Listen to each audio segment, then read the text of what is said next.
무엇으로 믿음을 증명합니까? 라는 제목으로 하나님 주시는 말씀을 나누기 원합니다. 우리가 어떠한 사실을 증명하기 위해서 쓰는 문서가 있죠.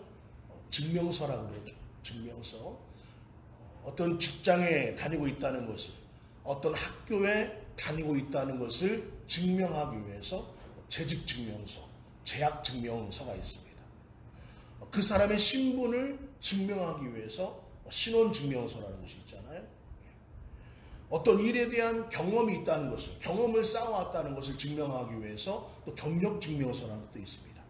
이렇게 어떤 사실을 사실이라고 증명하기 위해서 여러 가지 증명서가 우리의 삶 가운데 존재하고 있는데요.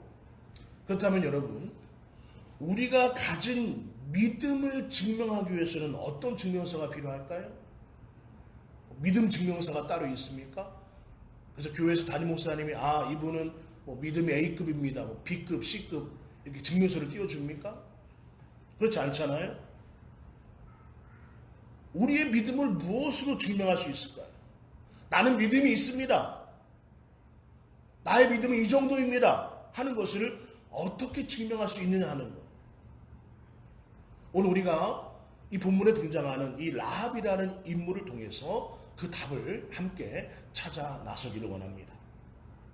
우리가 지금 계속해서 보고 있는 이 믿음의 인물들 중에서 오늘 히브리서 11장 본문은 라합이라는 여성을 우리에게 소개하고 있습니다. 그러면 이 라합이라는 이 여성이 오늘 우리에게 보여주는 믿음은 무엇인가? 오늘 히브리서 본문은 이 라합의 어떤 믿음을 우리에게 소개하고 있는가 한번 보기를 원합니다. 우리 다시 한번 본문 히브리서 11장 31절 말씀 다시 한번 읽어보실까요? 시작. 믿음으로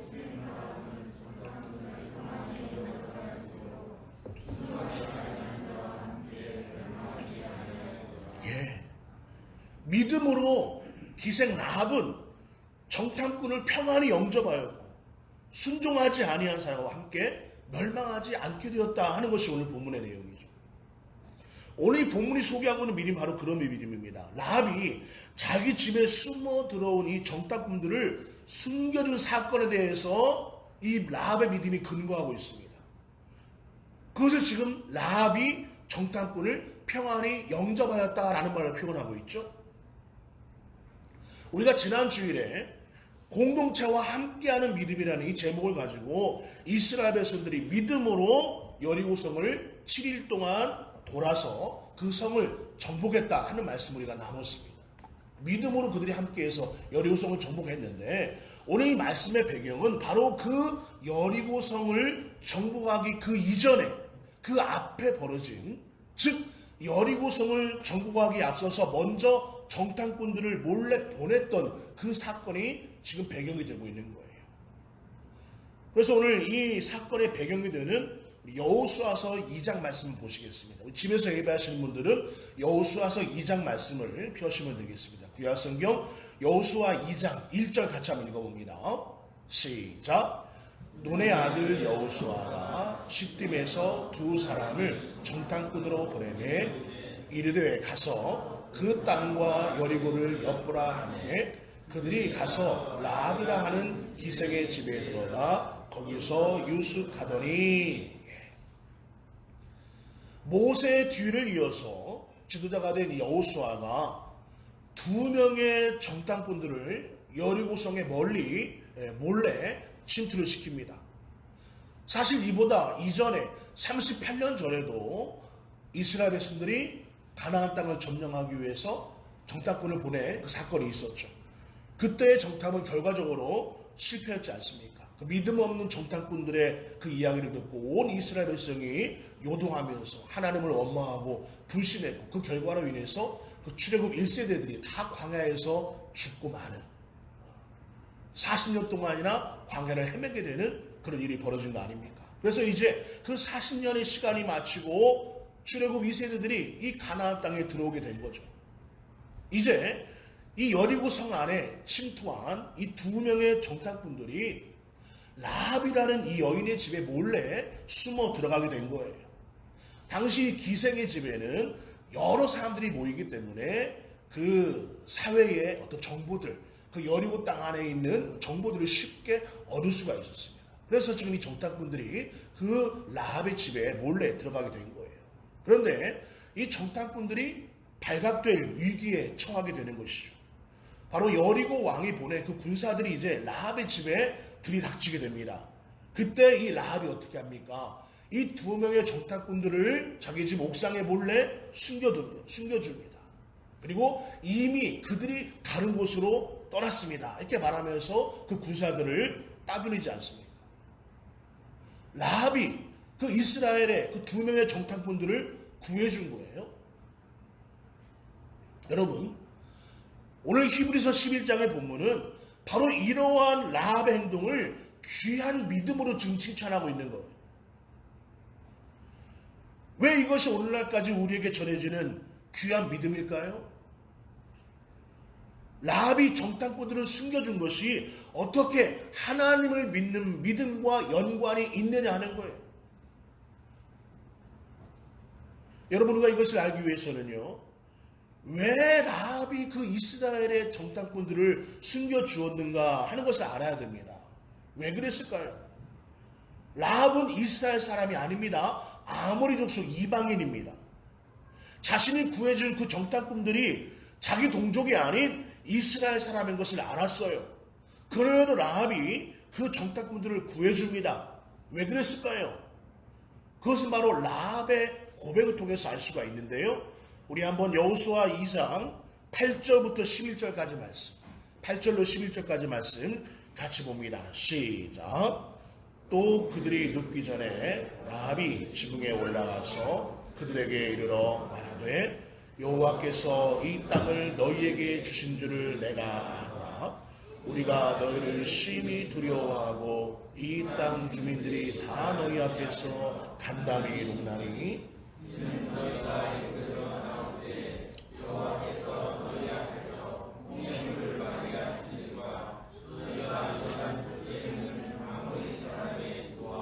시온과 옥에게 행한 일, 곧 그들을 전멸시킨 일을 우리가 들었음이니라. 우리가 듣자 곧 마음이 녹았고 너희로 말미암아 사람이 정신을 잃었나니 너희의 하나님 여호와는 위로는 하늘에서도 아래로는 땅에서도 하나님이시니라. 아멘. 라합이 이전부터 하나님에 대한 말씀을 들어왔다는 거예요. 도저히 건너올 수 없는 그 홍해를 모든 이스라엘 백성들이 마른 땅같이 건널 수 있도록 하나님이 행하셨던 그 사건들, 그 하나님, 요단 건너편에 있는 이 아모리 사람들의 두 왕인 시온과 옥과 전쟁을 치러서 승리할 수 있도록 하나님이 도우신 그 사건들, 이 모든 일들, 이 하나님의 행하심에 대해서, 이 하나님에 대해서 라합이 소문을 통해 들어왔다는 것입니다. 다시 말씀드리면 라합은 하나님께서 이스라엘 백성들을 어떻게 지켜주시고 보호해 주셨는지, 그 하나님이 얼마나 능력이 있으시고 위대한 분이신지를 알았다는 거예요. 그래서 9절에 뭐라고 고백합니까? 그 하나님께서 이 여리고 성도 너희에게 주실 것을 나는 알고 있다. 인정하며 고백해요. 그러면서 11절 말씀에서 멋진 고백을 하지 않습니까? 너희의 하나님 여호와는 위로는 하늘에서도 아래로는 땅에서도 하나님이시라. 여러분, 이 고백의 의미는요, 이 세상의 신은 오직 여호와 하나님 한 분밖에 없다 하는 그런 믿음의 고백입니다. 그 하나님께서 이 세상의 모든 하늘과 땅을 다스리는 분이라는 고백이에요. 유일하신 하나님, 더불어서 하나님의 주권을 인정하는 믿음의 고백이 바로 이 라합의 고백인 것입니다. 라합은 하나님을 바르게 알고 그 하나님을 믿게 되었다는 사실이에요. 이것이 바로 라합의 믿음입니다. 그래서 오늘 히브리서 11장 본문은 믿음으로 정탐꾼을 숨겨주었다. 믿음으로 정탐꾼을 숨겨주었다. 그 어떤 동정심에 의해서 그들을 숨겨준 것이 아니라 라합은요, 믿음으로 믿음의 근거에서, 하나님을 믿는 믿음의 근거에서 정탐꾼들을 숨겨 주었다는 사실입니다. 사랑하는 여러분, 오늘 우리는 이 라합의 모습을 보면서 믿음에 대해서 다시 한번 우리의 모습을 돌아볼 필요가 있다는 사실이에요. 우리가 하나님을 믿는다고 말할 때에 그 믿음이 어떻게 생깁니까? 예수 그리스도를 내가 믿습니다 할 때 그 믿음이 어떻게 만들어지느냐는 거예요.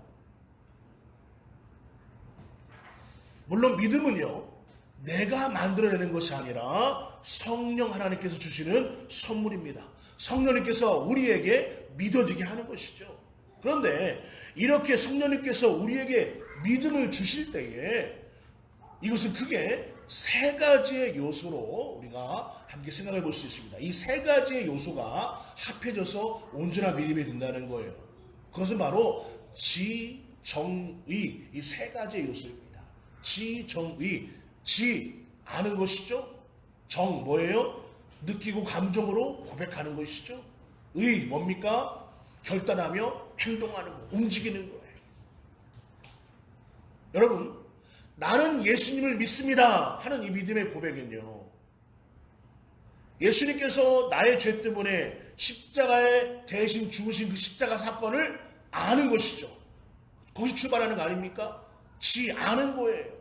그리고 그 십자가의 은혜를 내가 인정하면서 내 마음속으로 영접하는 것입니다. 예수님, 내 마음속에 들어와 주십시오 하는 그 감정으로 받아들이는 거예요. 정의죠. 그리고 이제 이렇게 그 십자가의 은혜를 알고 예수님을 내 마음속의 주인으로 영접하였다면 이제 그 예수님을 위해서 내가 결단하면서 예수 믿는 사람처럼 구원받은 하나님의 자녀처럼 살아야 됩니다. 이것이 의죠. 또 다른 말로 이것을 성화라고 말하지 않습니까? 이렇게 믿음이라는 것은 알게 되고 느끼고 영접하게 되고 결단하며 움직이는 지, 정, 이 세 가지가 제대로 합해져야만이 온전한 믿음을 이룰 수가 있다는 사실이에요. 우리가 성경 66권의 말씀을 통해서 그 말씀을 읽고 듣고 묵상하면서 하나님이 어떤 분인지 예수 그리스도가 누구인지에 대해서 알게 됩니다. 그렇게 알게 된 하나님을 내 마음에 모시는 거예요. 내 마음에 영접하는 거예요. 그저 성경책에만 기록된 하나님이 아니라 그 하나님을 내 마음속에 받아들이는 것입니다. 그리고 그 말씀대로 사는 거예요. 여러분, 이렇게 지정의가 제대로 조화를 이루는, 제대로 합해진 모습이 오늘 우리에게 온전한 믿음을 이루어내는 것입니다. 오늘 라합의 믿음이 바로 이런 믿음이었다는 거예요. 라합은요, 이전부터 소문을 통해서 하나님의 존재를 알게 되었습니다. 위로 하늘에서도 아래로 땅에서도 하나님이 사는 것을 라합이 알게 되었어요. 그렇게 알게 된 하나님을 라합이 마음속에 이제 인정하고 받아들입니다. 여호수아 2장 9절의 말씀처럼 우리가 너희를 두려워한다 말할 때에 이 두려움이라는 것은 바로 그 정탐꾼들의 하나님, 이스라엘의 하나님을 두려워한다는 고백입니다. 11절 말씀에서 이러한 하나님 앞에 자신들의 마음이 녹았고 정신을 잃을 정도라고 말하죠. 바로 하나님의 그 위엄과 권위 앞에 거룩한 두려움을 갖는 거예요. 그 거룩한 두려움을 느끼는 것입니다. 이러한 하나님을 라합이 마음속으로 영접했다는 것이죠. 그 표현이 바로 하나님을 두려워한다. 하나님 앞에 우리의 마음이 녹았다, 간이 녹았다는 표현으로 표현하고 있는 것입니다.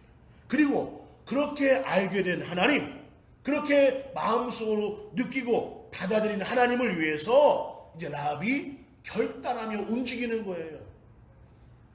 그것이 뭡니까? 바로 오늘 이 두 명의 정탐꾼들을 숨겨준 사건, 자신의 동족인 그 여리고 군사들을 속이면서까지 이 이방인들, 이 두 명의 정탐꾼을 도와줍니다. 이것은 바로 자신의 민족을 배신하는 용서받지 못할 행위였습니다. 이 사실이 발각이 되어지면 라합은 죽임을 당하게 되고 자기뿐만 아니라 온 가족들도 죽게 되어지는 그런 위험한 행동이었어요. 그런데 라합은요, 자신의 목숨을 걸고 이 정탐꾼들을 돕습니다. 왜요? 그들의 하나님을 라합이 믿었기 때문이에요. 하나님을 믿는 그 믿음이 담대하게 결단하며 움직이도록 만들었다는 사실이에요. 라합은 자신의 믿음을 이렇게 표현하고 있어요. 그런데 안타깝게도 다른 여리고 사람들은 그렇지 않았다는 것이죠.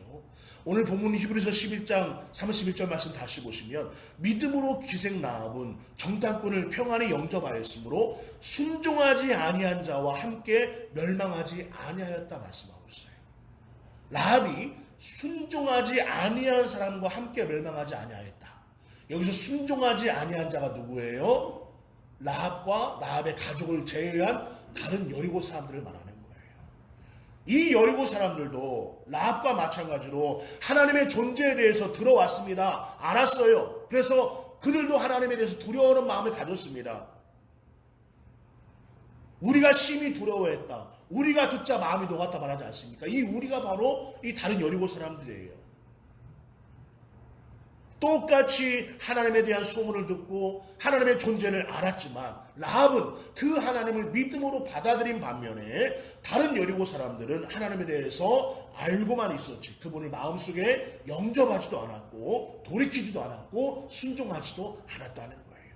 그 결과 그들은 모두 여리고 성이 무너질 때 다 멸망당하지 않습니까? 바로 이와 같은 이 놀라운 이 믿음의 결단으로 인해서 라합이 이후에 어떠한 삶을 살게 됩니까? 여리고 성이 무너지게 되죠. 그 무너질 때에 모든 사람들이 다 멸망했지만 라합과 그의 가족은 구원을 받습니다. 여러분, 라합은 본래 기생입니다. 성경에 보게 되면 이 라합이라는 이름 앞에 항상 함께 따라다니는 수식어가 있어요. 뭐예요? 기생이라고 해요. 기생 라합 그래요. 몸을 파는 창녀였다는 것입니다. 중요한 것은 그렇게 천한 자에게도 하나님께서 믿음을 주시고 구원의 은혜를 베풀어 주신다는 사실이에요. 이것이 은혜죠. 뿐만 아니라 라합은요, 라합의 후손을 통해서 이제 장차 다윗이 태어나고요, 더 나아가서 메시아 예수 그리스도가 태어납니다. 무슨 말씀입니까? 마태복음 1장에 예수님의 족보가 기록되어 있지 않습니까? 그 예수님의 족보 안에 당당하게 자신의 이 라합의 이름이 기록됩니다. 바로 라합은 메시아 예수님을 탄생하게 하는 그 놀라운 예수님의 조상이 되는 거예요. 놀라운 영광 아닙니까? 사랑하는 여러분, 오늘 우리가 이 말씀을 통해서 먼저 기억해야 할 것은요, 이렇게 천한 라합 같은 사람에게 하나님이 믿음을 주시고 하나님의 사람으로 사용하신 그 은혜가 오늘 저와 여러분에게도 동일하게 임하고 있다는 사실을 믿으시기를 바랍니다. 너무나 천한 자, 사회에서 외면당하고 사회에서 버림받은 자를 하나님이 선택하셔서 그에게 믿음을 주시고 구원을 허락하시고 메시아를 탄생시키는 놀라운 역사를 이루게 하셨다는 사실이에요. 여러분, 예수님을 믿는 것은요, 우리가 구원받는 것은요, 어떠한 자격이 기준이 되지 않는다는 사실 여러분 기억하시기 바랍니다. 어떤 고상한 직업을 가진 사람만이, 높은 학력을 가진 사람만이, 부유한 물질을 가진 사람만이 구원받는 것이 아니라는 거예요. 구원은요, 아무런 자격이 없는 자에게 주어지는 하나님의 은혜인 줄을 믿습니다. 이 라합과 같이 너무나 비천하고 자격이 없고 부족하다 할지라도 하나님께서 믿음을 선물해 주시는 거예요. 오늘 저와 여러분이 바로 이 은혜를 입고 있다는 사실 여러분 믿으시기를 바랍니다. 많이 배우고 잘난 사람만 예수 믿는 것이 아니라는 거예요. 돈이 많아야만 예수 믿는 것이 아니라는 것입니다. 간혹 전도하다 보면 헌금 때문에 나는 돈이 없어서 예수 못 믿습니다 하는 분들이 계신데, 교회는 그런 것이 아닙니다. 구원과 믿음은 돈으로 해결되는 것이 아니에요. 오직 하나님의 은혜입니다. 자격 없는 자에게 일방적으로 부어주시는 하나님의 은혜, 하나님의 선물입니다. 오늘 저와 여러분이 이 은혜로 말미암아서 믿음을 가졌고 구원에 이른 줄을 믿으시길 바랍니다. 이제 중요한 것은요, 이런 믿음이 우리 안에 있다면 우리가 그 믿음을 하나님 앞에 마음껏 표현할 수 있어야 된다는 사실이에요.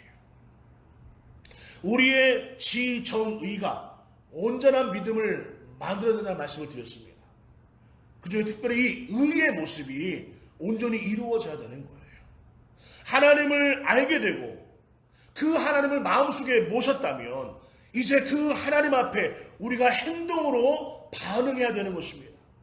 구원받은 사람답게, 예수 그리스도를 믿는 사람답게 옳은 그 의의 모습이 우리의 삶 가운데 표현되어야 되는 거예요. 저는 이러한 표현을 바로 헌신이라고 말씀드리고 싶습니다. 헌신. 우리가 정말로 예수 그리스도를 믿는 사람이라면 그 믿음이 하나님 앞에 귀한 헌신으로 표현되어야 되는 거예요. 오늘 라합의 행동이 바로 그런 믿음의 헌신이었습니다. 자신의 목숨을 아끼지 않았습니다. 가족까지 위험할 수 있었지만 그러나 라합은 바로 그런 데 개의치 않고 정탐꾼들을 돕습니다. 쉬운 일이 아닙니다. 결국 간단한 문제가 아니에요. 바로 이것이 하나님 앞에 표현하고 있는 라합의 헌신의 모습입니다. 그래서 야고보서 2장 25절 말씀이 이렇게 말씀합니다. 같이 읽을까요? 시작. 또 이와 같이 기생 라합이 사자들을 접대하여 다른 길로 나가게 할 때에 행함으로 의롭다 하심을 받은 것이 아니냐. 할렐루야. 라합은 자신의 목숨을 내어놓는 그 헌신으로 행동했다는 거예요. 움직였다는 거예요. 믿음을 표현했다는 것입니다. 그 행함을 믿음으로 인정해 주시고 의롭게 여겨주셨다 말씀하는 겁니다. 그래서 야고보 사도는 뭐라고 고백합니까? 행함이 없는 믿음은 죽은 믿음이라고 계속해서 강조하잖아요. 사랑하는 여러분, 오늘 우리에게 믿음이 있다면 그 믿음이 우리의 헌신으로 표현되기를 간절히 원합니다. 내가 정말로 예수 그리스도를 믿는 그리스도인이라면, 내가 정말로 예수 그리스도의 그 십자가 은혜로 말미암아 구원받았음을 믿는다면 여러분 그 믿음을 여러분 우리 헌신으로 표현하셔야 돼요. 그게 바로 그리스도의 올바른 반응 아닙니까? 행동하는 헌신이 우리에게 필요하다는 거예요. 우리가 이렇게 우리의 믿음을 헌신으로 표현해야 되고 그렇게 할 수 있는 이유가 무엇입니까? 그 답을 바로 요한복음 3장 16절에 말씀해 주고 있죠. 너무나 잘 알고 있는 말씀. 시작. 하나님이 세상을 이처럼 사랑하사 독생자를 주셨으니 이는 그를 믿는 자마다 멸망치 않고 영생을 얻게 하려 하심이라. 아멘. 하나님께서 먼저 우리를 위해 헌신하셨습니다. 하나님이 이 세상을 이처럼 사랑하사 하나님이 우리를 너무나 사랑하셔서 독생자를 주셨으니 독생자 예수 그리스도를 아낌없이 우리에게 주셨습니다. 그 예수님께서 우리를 위해서 친히 십자가에 자신의 목숨을 내어놓으셨습니다. 이 고귀한 헌신, 흉내낼 수 없는 이 사랑의 헌신을 먼저 우리에게 보여주신 거예요. 우리가 그 헌신의 은혜를 입은 거 아닙니까? 그렇다면 우리가 그 주님을 위해서 헌신하지 못할 이유가 어디 있어요? 라합과 같이 나의 목숨을 내어놓고 믿음으로 헌신하지 못할 이유가 어디 있느냐 하는 것입니다. 사랑하는 여러분, 여러분의 헌신을 믿음으로 표현하시길 바랍니다. 먼저는 여러분의 시간을 먼저 헌신하십시오. 시간. 하나님께서 우리에게 하루 24시간이라는 시간을 허락하셨어요. 물론 하루 24시간, 1년 365일 우리의 모든 삶이 하나님을 위해서 살아야 되는 그러한 우리이지만 하루 중에 우리가 특별하게 하나님께 드리고 하나님을 만나는 시간을 정해보시기 바랍니다. 따로 하루 중에 기도하는 시간, 따로 성경을 읽고 묵상하는 그 시간을 여러분 정해서 실천해 보시기를 바랍니다. 그렇게 하나님을 만나는 시간을 한번 가져보시라는 거예요. 우리가 밥은 삼시세끼 시간을 적고 다 먹지 않습니까? 근데 왜 우리 영의 양식은 함부로 하냐고. 그냥 지나치게 하는 거예요. 일주일에 단 한 번 나오는 이 주일 예배로 만족하지 마시고요. 새벽 예배, 수요 예배, 적주 기도 예배들 여러분 모든 공예배에 헌신하시기 바랍니다. 예배 한번 헌신하시기 바랍니다. 그 시간의 헌신이 우리에게 필요한 것이죠. 바빠서 그리스도인들이 해야 될 일을 하지 못한다. 이것은 하나님이 우리에게 허락하신 시간을 잘못 사용하는 거예요. 하나님이 우리에게 주신 시간은 그저 바쁘게 보내면서 그리스도의 본분을 잊어버리고 살라고 주신 시간이 아닙니다. 그 시간을 잘 활용해서 하나님 안에서 하나님을 위해 살아가는 것이 그리스도의 시간 활용법이에요. 물질의 헌신으로 여러분의 믿음을 표현하시기 바랍니다. 우리가 정말로 하나님을 사랑하고 우리에게 정말로 믿음이 있다면 왜 하나님께 드리는 물질을 아까워할 수 있습니까? 예수님께서 말씀하십니다. 너희의 보물을 땅에 쌓아두지 말고 하늘에 쌓아두어라. 이렇게 말씀하시면서 뭐라고 말씀하세요? 너의 물질이 있는 그곳에 너의 마음도 있다. 물질이 우리의 마음을 뺏기지 말라는 거예요. 누가복음 16장 말씀에서도 예수님은요, 너희와 하나님과 재물을 함께 섬길 수가 없다. 두 주인을 섬길 수가 없다 말씀하십니다. 물질의 노예가 되지 말라는 것이죠. 여러분, 왜 우리가 헌금을 합니까? 단순하게 생각하시면 돼요. 인간이 가장 좋아하고 소중하게 생각하는 그 물질, 그 돈을 하나님께 드림으로써 내가 얼마나 하나님을 사랑하고 있는지, 물질이 아닌 하나님이 내 삶의 주인 되심을 인정하고 고백하는 표현이 바로 헌금생활 아닙니까? 지금은 거의 사라진 것 같지만요, 예전에 교회마다 성미라는 것이 있었습니다. 저 기억나시죠? 저 어렸을 적에 참 뚜렷하게 기억이 납니다. 성미. 주일에 예배하러 교회에 오실 때에 각자 집에서 준비한 그 쌀을, 그렇죠? 쌀을 그 성미 주머니에 한가득 담아서 교회를 가지고 오십니다. 성미라고 그러잖아요. 여러분, 그때 당시 쌀이 얼마나 귀했습니까? 어떤 분들은 그 성미를 드림으로 말미암아 한 끼를 굶어하는 분들도 계셨습니다. 여러분, 우리 믿음의 선배들에게는 그런 헌신이 있었어요.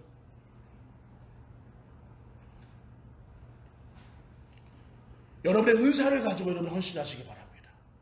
여러분의 은사, 각자 종류가 다르고 많고 적음의 차이는 있지만 하나님께서 우리 모두에게 재능을 주셨습니다. 아무런 재능이 없는 사람은 없습니다.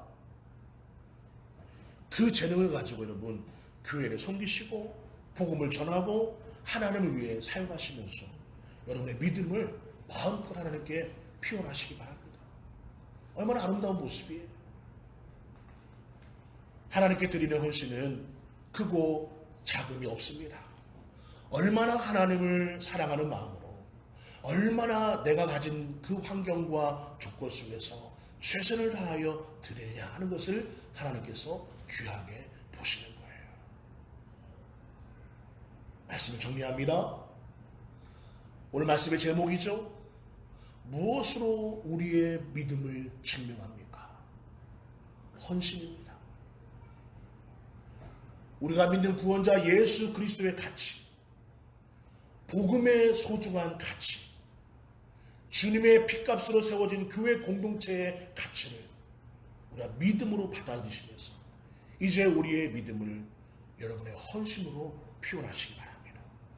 목숨을 내어놓는 헌신으로 자신의 믿음을 표현했던 이 라합과 같이 오늘 우리에게 주어진 환경과 조건과 여건 속에서 최선을 다하는 그 헌신을 가지고 우리의 믿음을 온전히 하나님께 보여드리는 저와 여러분의 복된 삶 되어지기를 주의 이름으로 간절히 축원합니다.